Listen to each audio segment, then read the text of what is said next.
ขอน้อมถวายตอนนี้เป็นกระไดพัดเนาะเพื่อจะได้สั่งพัตตาอาหารก็มีแม่ซีเนาะเป็นพาออกตัวเนโยมเนาะถวายพัตตาอาหารใน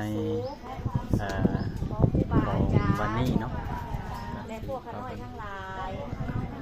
ด้วยเถิด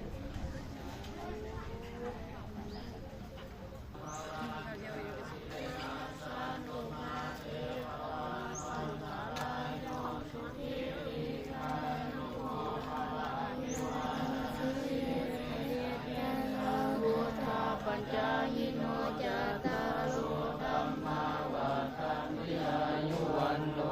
สุขัง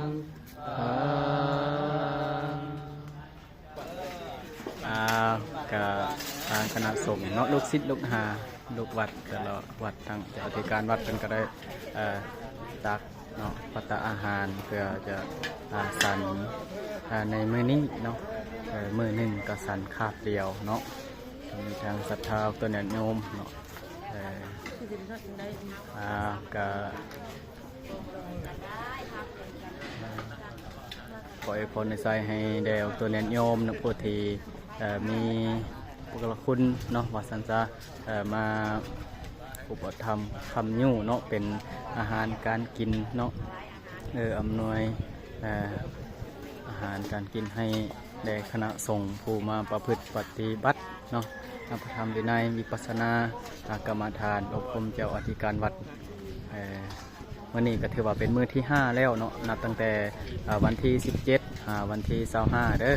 เราตัวนั้นโยมหากว่ามีจิตใจใส่ศรัทธาอยากมาตั้งโครงทานเนาะนำปานะพระอาจารย์เน้นเป็นว่าผู้ใดสิมาละมาได้จนในเมื่อโครงการละบ่ได้อันนั้นเด้อก็ขอเชิญเจริญพรเนาะก็ข่าวๆสำนี้ก็เนาะก็ขอเจริญพร